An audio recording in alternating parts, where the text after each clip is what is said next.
Amazing grace, how sweet the sound. 우리 한번 선포합시다. 우리 모두는 하나님으로부터 초청받았습니다. 아멘. 할렐루야. 예수님께서 말씀하셨어요. 아버지께서 이끌지 아니하면 내게로 올 자가 없다. 그러니까 하나님께서 초청하지 않으면 올 수가 없다 이 말씀. 할렐루야. 오늘 이곳에 참석한 우리 모든 성도들은 이한 시간에 하나님으로부터 초청받았다는 그 소명의식으로 충만하시기를 예수님의 이름으로 축복합니다. 저는 오늘 본 말씀을 통하여 우리에게는 뚜렷한 목적이 있다라는 제목으로 같이 은혜의 시간을 갖기를 원합니다. 회사에서 사람을 채용할 때에 있어도 그만 없어도 그만 한 사람 절대로 채용하지 않습니다. 일단은 100명이 필요하면 150명, 200명을 뽑습니다. 그러고 나서 거기 가운데에서 중간에 포기한 사람도 있고 도저히 회사에 적응할 수도 없다라고 하는 사람도 있고 또 회사 쪽에서 볼 때는 이 사람이면 안 되겠다라는 사람이 있으면은 다 걸러내고 결국 나머지는 몇 명이냐 100명만 회사에 근무할 수 있도록 그 분위기를 조성한다는 거예요. 그래서 보게 되면 우리가 차를 타고 가게 되면 아주 큰 회사마다 중간중간에 뭐가 있느냐 무슨 회사 연수원 무슨 회사 연수원 심지어 공무원들도 공무원 연수원이 있어요. 이한 시간에 하나님의 말씀을 들으면서 우리를 하여금 정신을 바짝 차리고 하나님의 말씀을 받아 아멘 함으로써 우리의 뼛속 골속까지 예수를 닮아 우리 하나님께 영광 돌리는 우리 모두가 되시기를 예수님의 이름으로 축복합니다. 우리가 예배 시간에요 우리가 이 황사현상 일어난 것처럼 자욱하게 끼어 있으면 안 돼요. 우리는 뚜렷한 목표가 있습니다. 그래서 오늘 제목이 우리에게는 뚜렷한 목표가 있다라는 제목을 달았습니다. 우리는 종종 큰 행사를 지켜보느라면요 맨 마지막을 어떻게 장식하느냐 거의 다 그렇지는 않습니다만 되게 그렇더라고요. 수천 수만 개의 풍선이 하늘 높이 덧없이 날아가는 것으로 마무리를 합니다. 어디로 가는지는 몰라요. 또 언제까지 갈지도 몰라요. 정해져 있지는 않지만 그들의 끝은 어떻게 되느냐 터져서 찢겨진 모습으로 수백 킬로미터의 땅에 흩어져 나뒹굴어지게 되어 있습니다. 지난번인가 탈북자 하나가 나와서 얘기했는데 저 우리의 나라 이 휴전선 이쪽에서 풍선을 띄웠는데 저 한경북도 그쪽에서 우리나라에서 터뜨린 그 풍선에다 매달아는 말하는 전단지를 받아봤대요. 그리고 얼마나 많이 날아가는 거예요 풍선이. 수많은 사람들이 환호를 받았지만은 흥분의 도가니로 만들었지만 참 자유를 누렸지만 이와 같이 끝나버리면 참 자유가 아니라 이 말이야. 터져서 흩어져 버리면 참 자유가 아니야. 세상 사람들이 찾고 있는 자유, 세상 사람들이 누리고자 하는 자유는 이렇게 끝나버려요. 그런데 하나님의 아들 우리들의 구세주 예수 그리스도께서 우리에게 주신 선물 요한복음 14장 6절에서 친히 말씀해 주시기를 내가 곧 길이요 진리요 생명이니 나로 말미암지 않고는 아버지께로 올 자가 없느냐 하셨는데 여기에서 말씀하신 아버지가 계신 곳 할렐루야 예수님과 함께 아버지 앞에 갈 때에 그곳에는 끝없는 영원한 참 자유가 있는 곳인 줄 믿으시기를 바랍니다. 이곳에 가기 위하여 이 참 자유를 누리기 위하여 이 세상에 있는 동안에 우리가 모든 것을 절제하면서 신앙생활을 하는 거예요. 자유의 반대가 무엇입니까? 억압입니다. 구속입니다. 이렇게 말할 수 있습니다. 그런데 자유의 진짜 반대는 뭐냐? 방종이라고 그랬어요. 방종은 뭡니까? 물론 억압과 구속도 됩니다만은 방종은 무엇을 의미하느냐? 무법천지를 말하는 거예요. 이 방종은요 주변을 환경을 정신세계를 혼탁하게 만들어 버립니다. 그래서 이 가끔 끔찍한 사건이 일어난 것은 뭐예요? 방종자들에 의해서 저질러진 사건이에요. 자유와 방종은 비슷한 말로 오해할 수도 있습니다만 참 자유는 공유하는 것이 참 자유예요. 여러 사람이 함께 공유하는 것이 참 자유예요. 모두가 누리는 평화요. 예수님이 우리에게 오셔서 주신 진리, 이 진리 가운데 거하는 삶이 우리에게 주신 참 자유이며 영원한 자유와 평화인 것을 믿으시기를 바랍니다. 우리에게는 이 자유, 이 평화가 뚜렷한 목적이에요. 그곳이 내 아버지가 계신 곳, 하나님이 계신 곳, 천국. 할렐루야. 우리는 그것을 향하여 뭐라고 말합니까? 유토피아라고도 말합니다. 파라다이스라고도 말합니다. 오늘 보면 10절에서 언급하신 죽으심을 본받는다는 것은 이 생에서의 육체의 한계를 뛰어넘는 참 자유에 대한 참 자유의 세계를 만끽하기 위한 필수 요건이라 이 말이에요. 예수님께서 지상에서 수많은 이적과 기사를 보이셨습니다. 우리가요 7, 80년대 중국 무협영화 한참 우리 한국에서 인기를 끌 때가 있었어요. 근데 이 영화 속의 주인공들은 하나같이 축지법을 통달한 장면이 나옵니다. 눈 깜짝할 새 동해 번쩍 서해 번쩍. 우리나라 소설, 고전 소설 가운데도 그런 소설이 있잖아요. 홍길동전을 보게 되면 이 홍길동이 막 동해 번쩍 서해 번쩍 하는 거예요. 마치 축지법을 쓴 것처럼. 아마 이들의 작품들이 성경을 이용한 것이 아닌가 생각해 보기도 합니다. 저는. 예수님이 지상 사역을 마치시고 십자가에서 죽으신 후에 부활하신 예수님의 모습은 동시다발적으로 제자들에게 나타나신 장면이 성경에 기록되어 있습니다. 엠마오에도 나타나고 12제자가 있는 그 다락방에도 나타나고 예수님의 부활은 참 자유를 제자들에게 오늘날 우리들에게 보여주시는 부활의 생명체임을 믿으시기를 바랍니다.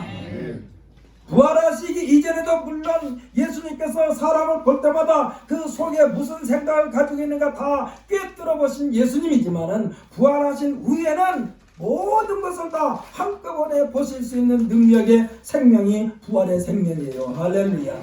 저와 여러분이 이 부활의 생명을 얻기 위하여 그 목적을 정해놓고 하는 것을 우리가 신앙생활이라고 합니다. 이 자유, 이 진리가 우리로 하여금 불의와 타협하지 않은 에너지요 담대함인 줄 믿으시기를 바랍니다. 부활신앙으로 충만한 사람은요 절대로 예수를 부인할래 부인할 수가 없어요. 부활신앙으로 충만한 사람은 어떠한 유혹도 뿌리칠 수가 있어요. 달콤한 말에도 뿌리칠 수가 있어요. 진리는 불의 앞에 굴복하지 않습니다. 예수 믿는다고 하면서 불의 앞에 굴복하는 것은 진리가 없는 사람이에요.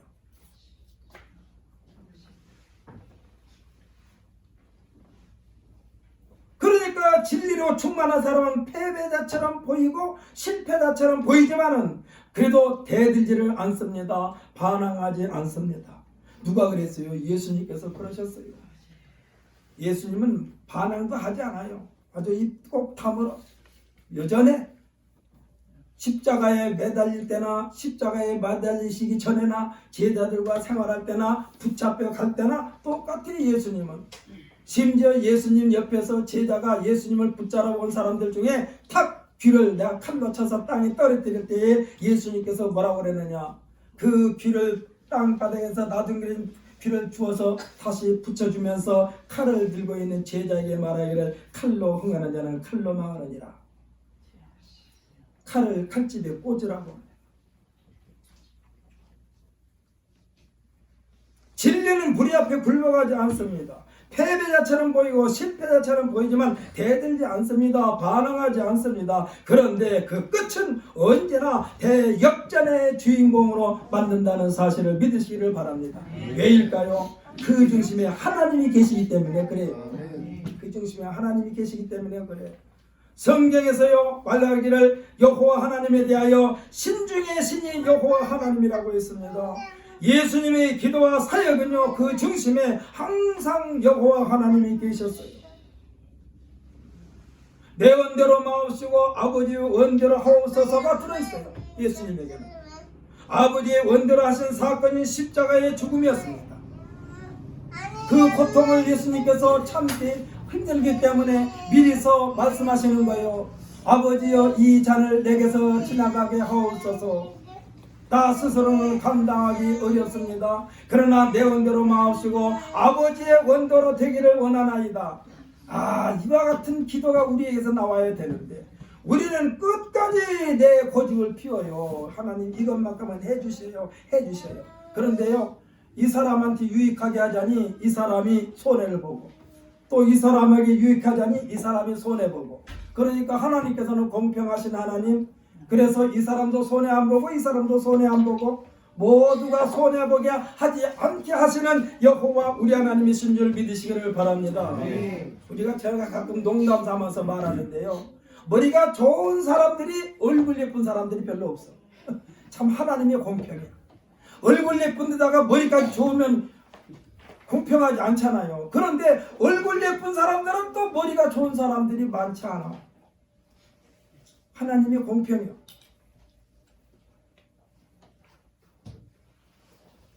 예수님의 기도는 항상 기도 마무리를 아버지의 원대로 하시옵소서예요. 그래서 아버지의 원대로 하신 사건이 십자가의 죽음이었습니다. 이 죽음을 자신들의 대승리로 여겼던 이 로마 병정들, 빌라도 병정들, 그러나 예수님께서 평상시에 제자들에게 누누이 말씀하신 부활은요, 예수님의 기도 원대로 마옵시고 아버지의 원대로, 아버지의 계획이 있다는 사실입니다. 우리들의 최종 목표는, 그리고 그 목적은 무엇입니까? 부활입니다. 할렐루야. 이 부활 때문에 우리가 예수를 믿는 거예요. 많은 재산 가지고 좋아요. 많은 물질을 막 얻는 것도 좋아요. 그러나 그것이 목적이 아니라 부활에 초점이 맞춰져야 한다 이 말이에요. 할렐루야. 이 부활이 하나님께로부터 난 하나님의 의입니다. 우리가 이것을 쉽게 표현하면 구원이에요. 우리는 예수님, 부활의 첫 열매 되신 예수님으로부터 하나님의 의의 동참자가 된 것입니다. 구원의 동참자가 된 것입니다. 무엇으로 말미암아? 예수로 말미암아. 구원받아 천국 시민권자가 된 것입니다. 천국 시민권자란 천국의 삶을 누릴 수 있는 자격, 권세입니다. 우리나라에서 아무리 살고 싶어도 우리나라의 영주권, 우리나라 사람으로 귀화를 해야만 가능해요. 예수로 말미암아 받은 시민권자의 자격, 이 자격에 죄를 뿌리는 자가 있으니 그것이 외부에서보다는 내부에 있는 쾌쾌먹은 나의 옛 자아가 언제든지 우리들의 마음을 혼탁하게 하려고 도사리고 있다는 사실을 믿으시기를 바랍니다.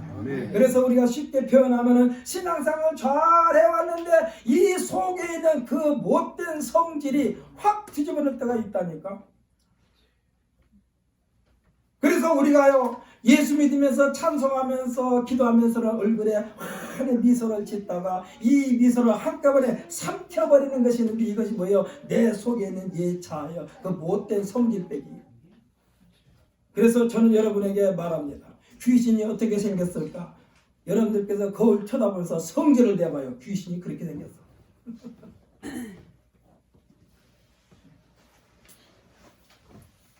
악한 영들에게 사로잡히면 얼굴 표정이 달라져요. 얼굴 표정이 달라져. 그래서 저는 TV를 가끔 보면서 외교관들은 우리 얼굴 표정 관리를 잘해야 할 것 같아요. 왜? 밖에 나가면 우리나라를 대표한, 말하자면 외교관이니까. 근데 아무리 똑똑해도 이 얼굴에다가 내천자를 쓰고 있으면 평안해 보이질 않아요. 그래서 내천자의 반대가 뭐예요? 석삼자라니까. 석삼자. 그 얼굴에요, 거의 다 새로 생긴 주름은 전부 다 성질내서 생긴 주름이야. 가로주름은 웃으면서 즐거워서 생긴 주름이야.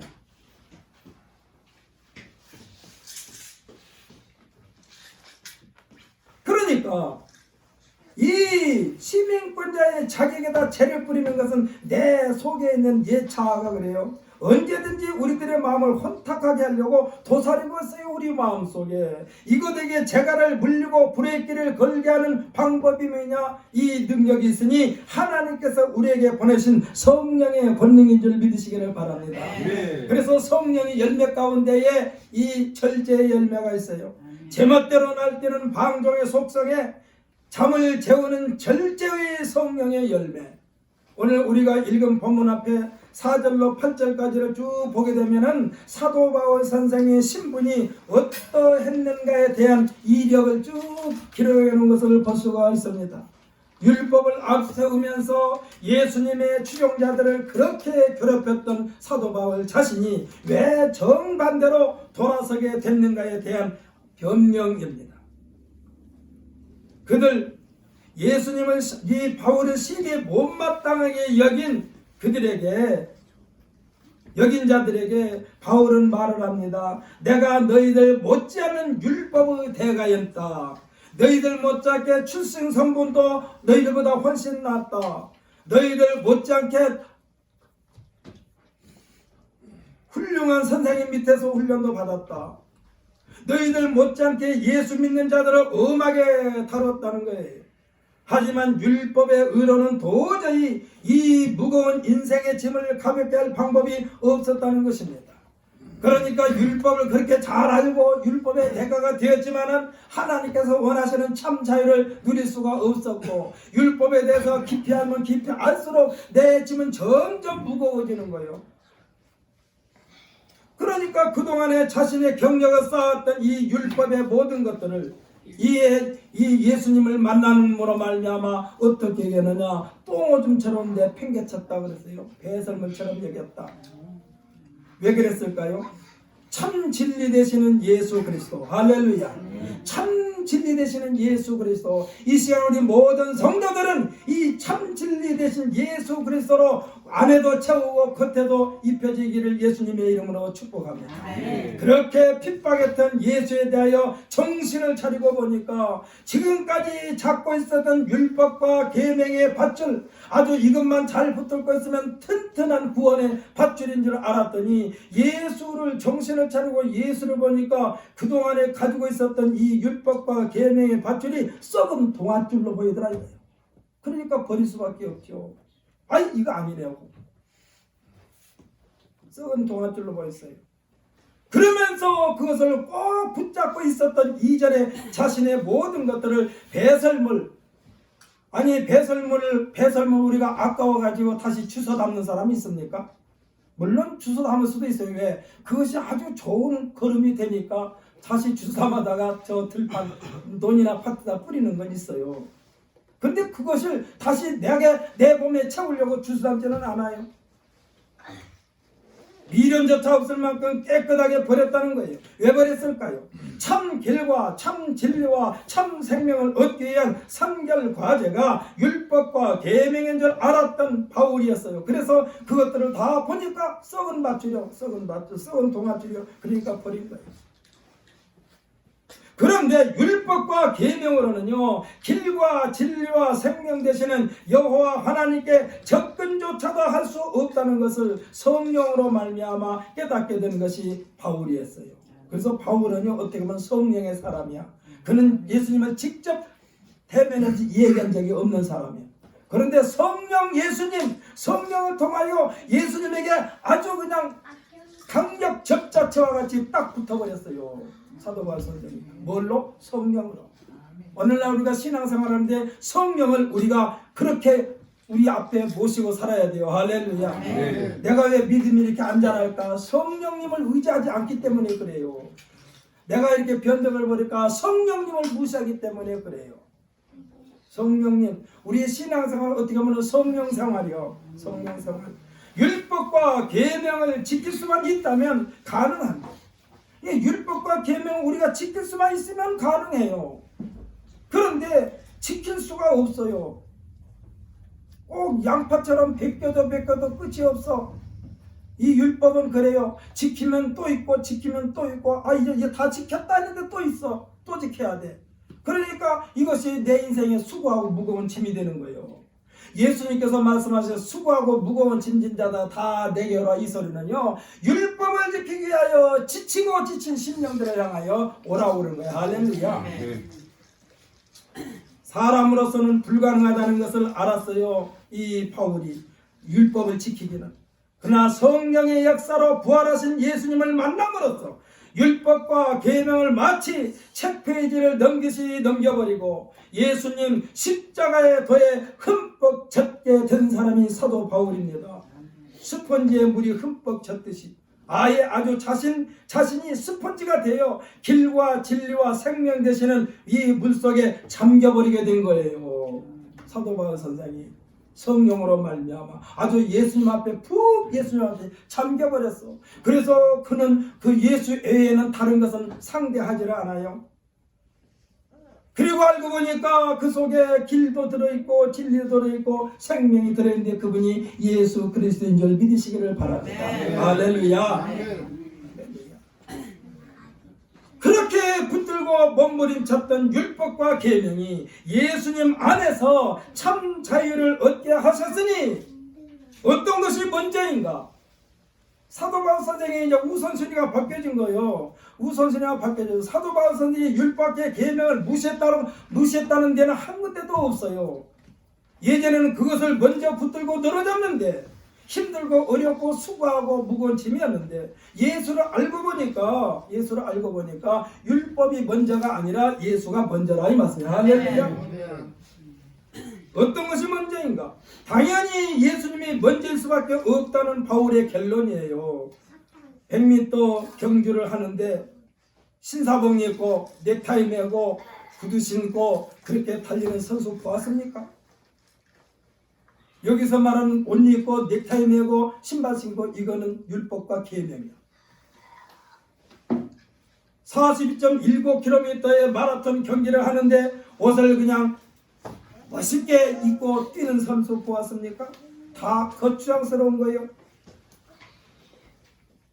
그래서 옛날 근대 올림픽 경기의 그 그림을 보면은요, 경기장에 여자들은 참여를 못했어요. 지금이야 여자들도 운동선수가 돼가지고 그 안에 들어갔는데 그 어느 운동장 안에 들어가면 선수들은 전부 다 몸에 실온하게 하나 걸치지 않고 다 홀라당 복고 운동에 참여하도록 돼 있어요. 그래서 근대 올림픽 경기 장면을 보면 남자들이 옷 하나도 안 입고 다른 박제라고, 옷 하나도 안 입고 씨름하고, 옷 하나도 안 입고 레슬링하고. 그 사람들이 운동 경기 다 끝나고 나면 그때부터 멋있게 차려입는 거예요. 경기가 끝난 뒤에 하나하나 챙겨 입는 거예요. 멋있게 꽃단장도 해요. 경주는요, 잘 차려입은 옷보다는 홀가분하게 뛰는 것이 먼저예요. 할렐루야. 구원받는 것은 예수가 먼저예요. 할렐루야. 그리고 나서 옷을 입습니다. 하나님의 구원은 겉포장과 같은 율법과 계명이 먼저가 아니라 예수를 믿는 것이 먼저라는 사실입니다. 그리고 나서 그 구원을 제대로 누리게 하는 것이 율법이요 계명입니다. 할렐루야. 그래서 사랑하는 성도 여러분, 예수 믿는 사람들은요, 예수를 가슴에 품고 살면은 사회의 법이 필요가 없어요. 왜? 법 알아서 다 지킨다니까. 예수 믿는 사람들은 모든 일에 솔선수범할 수밖에 없어요. 그 안에 예수님이 계시니까. 그러니까 예수를 믿는 사람들, 신앙생활 잘하는 사람들은 세상에 법이 필요가 없어요. 왜? 강조 안 해도 알아서 잘 지켜. 왜? 하나님께서 기뻐하신 일이 아니니까. 요즘에 끔찍한 일들을 저지르는 사람들이 가끔 보면 어디 누구 해가지고 교회 직분들을 앞장 세워서 말을 하는데 그 사람들은 진짜로 예수 믿는 사람이 아니에요. 저는 그렇게 생각을 해요. 예수 믿는 사람들을 아주 사탄 마귀가 아주 주무럭주무럭 해가지고 예수 옷을 그대로 입혀놓은 사람들이에요. 그러다 보니까 세상 사람들을 볼 때 예수 믿는 사람이 왜 저래? 교회 다니는 사람이 왜 저래? 그 사람들이 교회 다녔어요? 다니긴 다녔겠지. 예수 믿었어요? 예수 믿는 것처럼 보였죠. 그러나 그 안에 예수가 없는 거야. 할렐루야. 예수가 없는 거예요. 저는 여러분에게 늘 말씀드리지만은 여러분의 마음속에 예수 그리스도로 가득가득 채워지시기를 예수님의 이름으로 축복합니다. 그러면 죄 짓고 싶은 생각 자체가 없어지는 거예요. 없어지는 거예요. 제가 제 아내에게 점수 따려고 하는 말 아니에요. 물론 나한테 그렇게 한번 슬그머니 나를 걸떠봤겠죠. TV에서 예쁜 여자들 나오면 여보 저 사람들 참 예쁘지. 그러면 제가 뭐라고 하잖아요. 당신보다 안 예뻐. 그 예쁘면 뭐 할 거예요? 아니 그 사람도 예쁘면 뭐 할 거예요? 나한테 하나도 유익이 없는데. 그렇다고 해서 거기서 내 아내한테 진짜로 예쁘네 그래가지고 뭐 아내의 마음에 뭐 상처 주면 나한테 뭐 몰래 숨겨놨다가 주려고 했던 것도 안 줘. 그리고 우리 마음속에 예수로 가득 채우면은 그 하나님께서 원치 않은 것들은 다 배설물이 돼버리는 거야. 할렐루야. 먼저 해야 할 일과 나중에 해도 되는 일, 이에 대하여 본문 11절에서 밝혀주시기 뭐라고 그랬느냐. 어떻게 해서든지 죽은 자 가운데서 부활에 이르려 하노니. 여기서 말하는 어떻게 해서든지는 뭐요? 온갖 수단과 방법을 다 동원하여 예수님께로 가려고 하니 이 소리요. 그러길래 이에 방해되는 것들을 배설물로 여기고 목표를 향하여 달려간다는 것입니다. 사랑하는 성도 여러분, 우리는요 예수로 말미암아 구원을 받았습니다. 할렐루야. 네. 이제 이 구원을 만끽하기 위하여 그 무대를 향하여 다름박질해야 합니다. 할렐루야. 네. 한눈 팔 시간이 없어요. 한눈 팔 시간이 없어. 그런데 그 여정에는 모든 유혹들이 아주 도사리고 있어요. 어떤 것들이 도사리고 있느냐. 보암직스럽고 믿음직스럽고 보기에도 탐스러워 자꾸만 눈동자가 그것으로 향하게 하는 것들이 세상이에요. 세상이에요. 공무원이 되기 위하여 학교 공부를 마치고 나서 얼마나 고시원에서 머리를 싸매고 공부를 열심히 합니까? 이 공무원에 합격만 하면 내 인생이 보장이 되는데, 나라로부터 보장이 되는데, 머리를 싸매고 공부하여 드디어 공무원이 됐는데 여기가 끝이 아닌데, 그야말로 진짜 정신 차려야 할 일은 지금부터인데, 공무원이 됐는데 육체의 정욕으로 말미암아 저질러서는 안 될 일을 저질러가지고 그만 파면 당하면은 그 인생은 낙오자가 됩니다. 공무원 됐어요 그 사람. 그런데 공무원을 누려야 되잖아요. 공무원으로서 공무원을 누리려면은, 나라로부터 보장받는 인생을 누리려면은 공무원이 해서는 안 될 일을 하지 말아야 되는데, 여기가 조사원이 하고 무사한 일에 빠졌다가 힐끗 한번 쳐다보다가 그게 눈동자를 고정시키고 있다가 그 속에 쏙 빨려 들어가서 나중에는 인생이 망쳐져 버리는 거예요. 이와 같이 우리들이 예수로 말미암아 구원을 받았지만 눈에 보이고 귀에 들리는 것, 손에 잡히는 것에 미혹당하면 구원 열차에서 추락하게 된다 이것입니다. 할렐루야. 할렐루야. 뭐 예수 한번 믿으면, 예수 한번 믿고 나서 그 다음에 행동에 대해서는 아무렇게나 해도 된다고 그렇게 말하는 사람도 있더라고. 아주 이거 큰일 날 소리야. 예수 믿으면 예수 믿는 자답게 삶을 살아야 돼요. 구원 열차를 탔으면 끝까지 도착지까지 갈 때까지 구원 열차 안에서 지켜야 할 그 법을 다 잘 지켜야만 끝까지 가는 거예요. 본문 12절에 12절을 함께 읽습니다. 본문 12절. 제가 늘 말씀드리지만 본문으로 돌아가서 읽자 볼 때는 여러분들께서 눈을 크게 뜨고 또렷또 글자 하나하나 읽을 때 내 인생 뼛속 골속에 심어지는 귀한 말씀이 되시기를 바랍니다. 함께 읽습니다. 내가 이미 얻었다 함도 아니요 온전히 이루었다 함도 아니라 오직 내가 그리스도 예수께 잡힌 바된 그것을 잡으려고 달려가노라. 아멘. 할렐루야. 이것이 뭐예요? 신앙생활을 잘 해야 된다 이 말씀이요. 결승점에 테이프를 끊기 전에는 멈출 수가 없습니다. 견문결할 틈도 없습니다. 완주한 이후에는요 얼마든지 여유스러움을 누릴 수가 있어요. 우리가 하나님 나라에 가면은 얼마든지 그때 여유스럽게 누리자고요. 할렐루야. 그곳에 가면은 이제 불의가 없으니까, 죄악이 없으니까, 마음대로 활개쳐도 되니까. 저는 언젠가 TV를 통해서 연세가 많으신데 그분이 방벽에는 아주 수많은 메달들이 주렁주렁 달려있는 것을 보았습니다. 그 메달을 바라보면서 그 어르신이 아주 기분 좋아하더라고, 흐뭇해하더라고. 그 메달들이 크고 작은 경주에서 완주한 사람에게 주는 완주 기념 메달이요. 뭐 금메달도 아니고 동메달도 아니고 은메달도 아니에요. 그 메달 가지고 가봐야 어디 가서 이렇게 메달 받았습니까 하고 막 특별 대우해 주는 것도 아니요. 그런데 이분이 이 메달을 볼 때마다 행복해하는 거예요. 이 메달들을 보면서 행복해하는 그 어르신, 아마 그분은요 그 행복을 누리기 위하여 달리기 경주를 완주하고 그 메달의 목에 걸었을 것입니다. 오늘 본문 13절로 16절의 말씀을 보면 사도 바울 선생도 구원의 마라톤 경기에서 완주 기념 메달을 받을 때까지 최선을 다하겠다는 결심인 것입니다. 여기가 조사오니 하고 무사 아니지에 빠지면 아까 제가 말씀드린 그 공무원처럼 다 빼앗겨버리는 거예요. 파면당하는 거예요. 그래서 예수님께서도 말씀하신 거예요. 끝까지 믿음을 지키는 자에게 복이 있다. 끝까지 예수 그리스도를 변함없이 사랑하는 자에게 은혜가 있을지어다. 이 은혜가 구원이요, 이 은혜가 하나님 나라에 들어가는 시민권자가 받는 구원인 줄 믿으시기를 바랍니다. 사랑하는 성도 여러분, 우리들이 늘 깨어있지 않으면요 목표와 목적이 희미해집니다. 사랑하는 성도 여러분, 제가 여러분에게 누누이 말씀드리고 여기서 설교할 때마다 말씀드리지만 여러분의 눈이 제 머리를 쳐다보면서 이 머리를 뚫고 나가 이 십자가가 여러분 귀 눈에 들어올 만큼 제 자신을 향하여 아주 예저광선을 쏘시기를 바랍니다. 그래야 돼요. 그만큼 우리가 정신을 차려야 된다니까. 희미해진다니까. 정신 차리지 않으면 이종거리 얼굴이 두 개로 보이기 시작하면 안 돼요.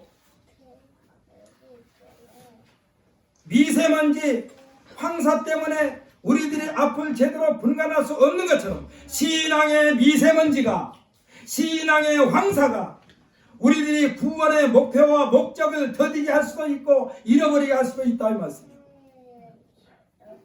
신앙의 미세먼지와 신앙의 황사는요 육체의 정력과 안목의 정력이 가져다주는 오염물질입니다.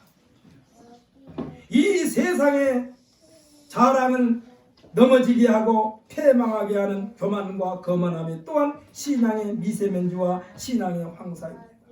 그래서 교만이, 거만함이 우리를 망치게 만드는 거예요. 그래서 성경에서 말씀하고 있어요. 교만은 패망의 선봉이요 거만한 마음은 넘어짐의 앞잡이라. 그러니까 교만하지 말아라, 겸손하라 말씀이에요. 겸손한 사람은 어떤 사람인가? 항상 정상을 바라보면서 다른 박질한 사람이 겸손한 사람이요. 여기가 좋사오냐 하면 그것이 교만이요 거만한 거예요. 이 정도면 됐지. 나처럼 예수 믿어봐. 나보다 예수 잘 믿는 사람이 있으면 나와봐. 이것이 교만이요 거만한 마음이야. 우리는 끝까지 아버지 하나님으로부터 구원의 완주 메달을 획득한 그 순간까지 정신을 차리고 깨어 있으시기를 예수님의 이름으로 축복합니다. 사도 바울이 어떤 마음제서로 구원을 위해 이루기 위하여 구원의 메달을 획득하기 위하여 그 구원을 지키기 위하여 안간힘을 다 쓰고 있는가? 우리가 13절로 16절의 말씀을 읽어보십시다. 이 말씀은요 구원받은 자들이 즐거움으로 감사함으로 하나님의 말씀을 지키는 것을 말하는 거예요. 전에 예수를 알기 이전에는 지켜야만 되는 줄 알았거든요. 지켜야만 되는 줄 알았어요. 그랬더니 너무나 무겁고 수고로웠어요. 그런데 예수를 믿음으로 말미암아 똑같은 짐인데도 가볍습니다. 쉽습니다. 즐겁게 된 것입니다. 그래서 13절로 16절의 말씀을 우리가 한번 읽으면서 아 예수 믿는 사람들은 이렇게 사는 것이구나, 구원받는 사람들은 이렇게 사는 것이구나 하고 우리 그러한 믿음을 본받는 귀한 시간 되시기를 예수님의 이름으로 축복합니다. 우리 13절부터 16절까지 함께 읽습니다. 시작. 형제들아, 나는 아직 내가 잡은 길로 여기지 아니하고 오직 한 일, 즉 뒤에 있는 것을 잊어버리고 앞에 있는 것을 잡으려고 벽대를 향하여 그리스도 예수 안에서 하나님이 위에서 부르신 부름의 상을 위하여 달려가노라. 그러므로 누구든지 우리 온전히 이룬 자들은 이렇게 생각할지니 만일 어떤 일에 너희가 달리 생각하면 하나님이 이것도 너희에게 나타내시리라. 오직 우리가 어디까지 이르렀든지 그대로 행할 것이라. 아멘. 할렐루야. 여기가 조사원이가 아니라 아까 제가 말씀한 대로 완주 메달을 받을 때까지 하나님께서 아무개야 착하고 충성된 종아라고 하나님으로부터 그런 권면을 받을 때까지 변함없이 주님을 향하여 다른 박질하는 우리 모두가 되시기를 예수님의 이름으로 축복합니다. 그래서 2020년도에는 하나님께서 보따리 싸가지고 오시는 그 선물을 한 사람도 빠짐없이 우리 신광순복의 모든 성도들, 특히 오늘 예배에 참석한 우리 모든 성도들에게 풍성하게 체험을 받는 2020년도가 되시기를 예수님의 이름으로 축복합니다. 우리 다 같이 기도합시다. 하나님, 오늘